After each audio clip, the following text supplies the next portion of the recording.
સુરતમાં Ichchhapor bus stand નજીક ભાજપના પૂર્વ સરપંચ યોગેશ ભગવાન દાસ પટેલે પોતાના સાગરીતો સાથે મળીને ગેરેજ માલિક વત્સલ પટેલ અને તેના મિત્ર દક્ષાંગ પર જાહેરમાં બેરહેમીથી હુમલો કર્યો હતો. આ ચોંકાવનારી ઘટનાના સીસીટીવી કેમેરામાં કેદ થઈ છે. 12 ઓક્ટોબર 2025 ની મોડી રાત્રે રાજ સ્ક્વેર હોટલ પાસે બનેલી આ ઘટનામાં યોગેશ પટેલે પોતાની રેન્જ રોવર કારમાંથી લાકડી કાઢી વત્સલ પર તાબડતોડ હુમલો કર્યો હતો, જ્યારે તેમના સાથીદાર પવનસિંહ ગુર્જરે લોખંડના કાંટાવાળા તારથી વીંટાયેલી બેઝબોલ સ્ટિકથી હુમલો કરી ગંભીર ઇજાઓ પહોંચાડી હતી.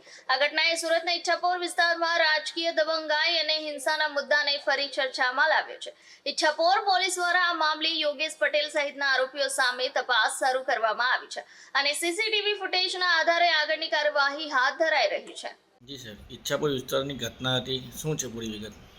અત્યારના ઈચ્છાપોર પોલીસ સ્ટેશનમાં આવેલ ઈચ્છાપોર બસ સ્ટેન્ડ નંબર 3 પાસે ગત તારીખ 12/10/2025ના મોડી રાત્રિના 12:30ના સુમારે એક મારામારીનો બનાવ ધ્યાનમાં આવેલ હતો. આ બનાવના ભોગ બનનાર તેમના મિત્ર સાથે ઈચ્છાપોર બસ સ્ટેન્ડ નંબર 3 ખાતે અન્ય મિત્ર કે જેનું નામ કિશન છે તેને મળવા ગયેલ હતા અને ત્યારે તેમણે પોતાના ફોન પરથી અન્ય એક પરિચિત જેનેક્સ પટેલને ફોન કરીને ઝઘડો અદાવત ન રાખવા સમજાવેલ હતા. તે દરમિયાન જેનેક્સ પટેલ સાથે ઊભા રહેલ હિતેન્દ્ર ઉર્ફે મોનુ ગુર્જરે આ ફોન છીનવી લઈ ફરિયાદીને કહેલ કે તારે જે કહેવું હોય તે બસ સ્ટેન્ડ નંબર 1 પર આવીને ગોડાઉન પર આવવા જણાવેલ, પરંતુ ફરિયાદી ત્યાં ગયેલ ન હતા અને થોડા સમય બાદ ઈચ્છાપુર બસ સ્ટેન્ડ નંબર 3 ખાતે આ કામના આરોપીઓ મોનુ ગુર્જર, પવનસિંહ ગુર્જર તથા યોગેશ ભગવાન પટેલ પહોંચેલ હતા.